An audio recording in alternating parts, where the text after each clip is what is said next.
What's up, guys? Welcome back to Roensch Capital Charts. Today we're taking a look at the ever so popular S&P 500 ETF SPY, ticker symbol SPY, on a variety of time frames in anticipation of the next trading day, Tuesday, April 16th. Alright guys, so SPY here today, down $6.40 per share in regular trading hours. It's minus 1.25%. It is up slightly in the after hours after fading a little bit early. Listen, take after hours with a grain of salt. If I'm a bull, obviously, it's the real price, so I'd prefer that it's higher rather than fading quickly. But the truth is, volume is so low in the after hours regardless that we have to take it with a grain of salt. It's very easy to move stocks, in this case, an ETF even, around in the after hours. Now listen, let's take a look at this thing on a variety of different time frames and pull out as much bias as the market was willing to give us here today to really get a feel for SPY heading into tomorrow. Let's start by doing just a brief volume profile analysis here on the 5-minute chart. Now guys, listen, SPY is a daily upload here on the channel, so if you haven't done so already, please subscribe to the channel. Helps out tremendously, and I'll keep the videos coming. So if we take a look here, guys, the moves that I primarily want to look at today, I want to look at each one of these fades that we saw. Okay, there, and there. And then we're going to compare it to the recoveries after the fact, or the consolidation periods in one of the cases.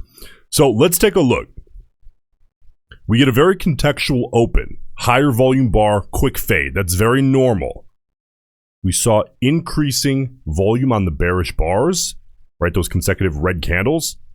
However, truthfully for me, we really only had one bar that was a little bit more out of context, which was this one, right? And to be honest with you, one bar to me, it's just not enough. There's too much of a risk of fooled by randomness, especially when we're talking that early in the day when it's a little bit easier to attract more volume. So for me, I can't assign any bias to that. Now moving into this middle portion of the day, we had quite a few consecutive red bars, but again, the volume, the size of volume wasn't nearly out of the ordinary enough, especially compared to the back half of that move, or the back side, where the ETF more so really consolidated in those 3 consecutive green bars. It's just not different enough from the surrounding volume to assign bearish bias. So listen, bears, I'm sorry, I also can't assign much bias there. Now on this last move that we're looking at, guys, this is not crazy at all. And we again have that one kind of potentially fooled by randomness bar, which does have some wicks on it, by the way. If you look here, that high volume bar had a bottoming wick, which tells me that was a battle bar, which tells me that a lot of that volume was likely buying volume. So I'm not going off this bar, but almost if we ignore that bar and take the rest of them, of course, it is still there, we can assign a small amount of bearish bias. Bears, you kind of get what you're after on this probably biggest drop of the day. But listen, and the reason we're doing that is because when you look at this, that is higher volume than what's considered normal for that time of day. And then the green bars, they don't really offset this out of context volume profile, at least enough for me to completely call it a wash. So I'm going to assign a small amount of bearish bias on that particular move. But listen, the truth is, bulls, it was a larger red day for SPY. Anything over 1% in either direction is a more volatile day. Today, minus 1.25, that's a rather large red day.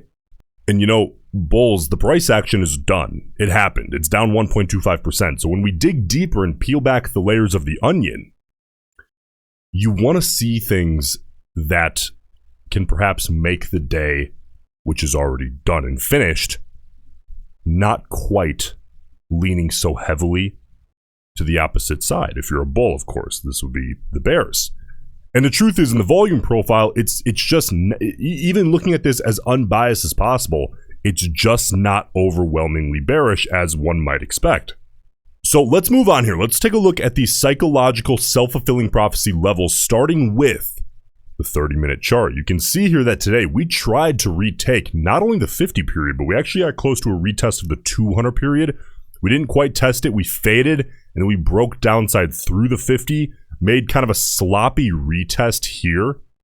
Right, it was on a little bit lower volume, so I'm keeping that in mind. Lower volume to me is always a little bit less definitive.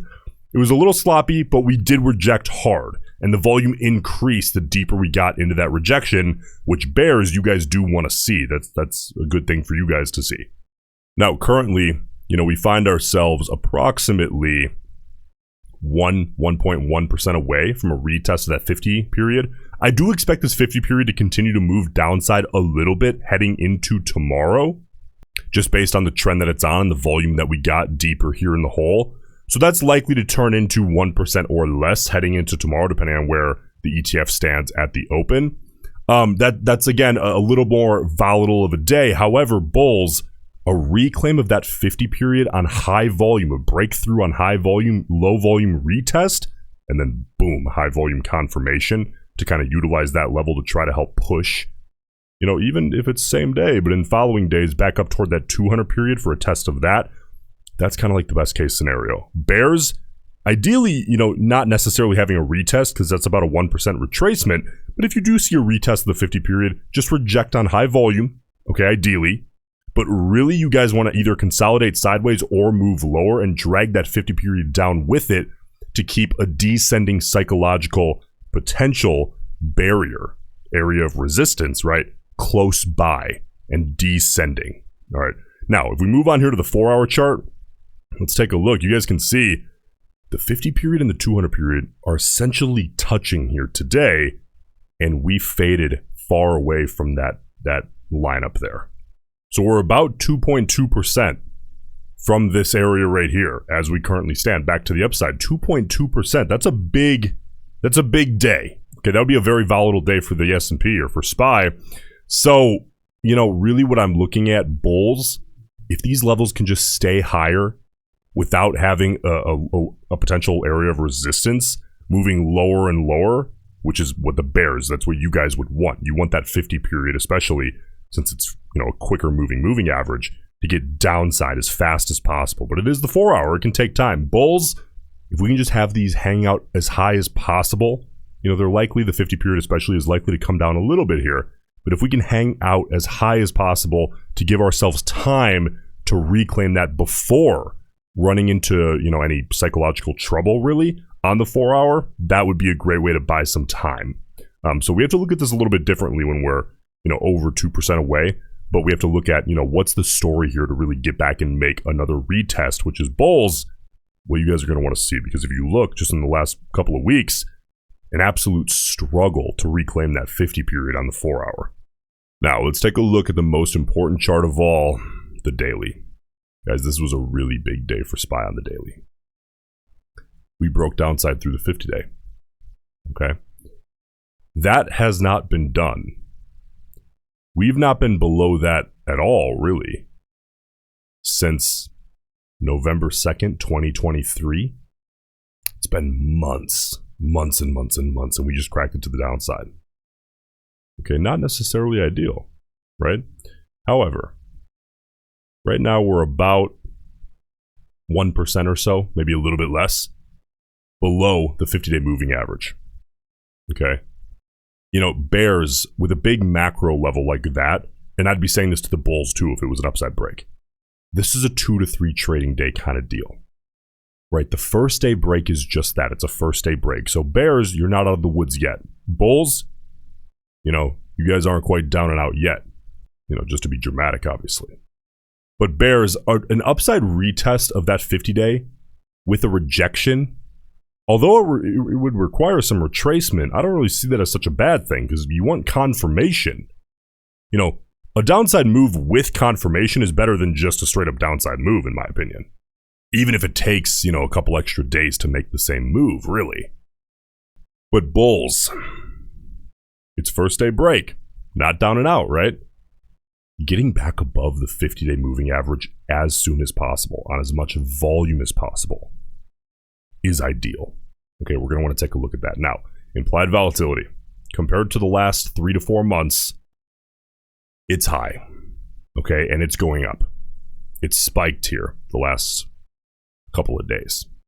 Really today. The last 2 trading days and today, implied volatility has spiked. If you owned puts today, you likely see, you're like, hey, why am I making a little bit more money than I expected when I run the calculation on the delta move minus the theta. This is why. Okay, and if you own calls and you're like, why am I losing a little bit less than I should be based on my calculation? This is likely why. Okay, you're getting a little bit of Vega pump benefit in those contracts, but understand, those of you looking to buy new contracts, buying when IV is elevated like that compared to the intended trade time frame, so we're looking at the last couple of months here, right? Context is very important.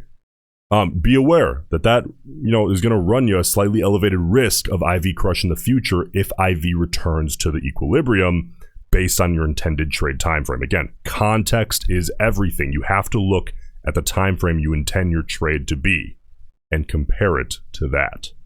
Now, we have a huge luxury on SPY. Part of the reason why I love making these videos on SPY daily is because we have this luxury. We have daily expirations, which makes the expected move much more simple to look at. Look at this. Tomorrow's expiration, April 16th. The expected move, which is the difference between today's close and tomorrow's close per share. This is what the market's expecting, plus or minus $4.97 per share from 504.45. That's the volatility expectation. Okay, that's very valuable information, especially if you're trading options, but even if you're just trading shares, very, very helpful to understand that. With options especially, that literally helps you decide how can you try to capitalize on that because it impacts the pricing of your options. The realized volatility, at the time of the sale, I suppose, or, the buy to close or whatever, compared to what the expected volatility was at the time you opened the position. It can literally help you make money. So it's very important to be aware of not only your directional bias, but your volatility bias in comparison to what the expected volatility bias is out of the market. Okay, now one more thing we can do here, right? The options trader bias, the directional bias from the chain. This is just from today, guys. We got a huge volume sample size today. 11.2 million total contracts traded today. 5.28 million of those were calls, and 5.92 million were puts. Okay, so we are seeing a put side bias here today, but if we break this down, this is interesting. By time frame, the 0 to 20 delta range, right? The short-term speculators. 2.08 million calls and 2.1 million puts. It's very close, guys. And that's even doing a little bit of rounding here. It's very close. It's essentially undecided out of the short-term bets being placed. Those are those far out of the money, gambly style calls and puts with on average the shortest term expiration. Undecided essentially, with a put side bias on the overall call put ratio, which includes all of the contracts. Listen, guys, if you're getting value out of the SPY videos, let me know in the comments section. Also, if you haven't done so already, please subscribe to the channel, and I'll keep the videos coming every single day. I appreciate you guys, and I'll see you in the next one.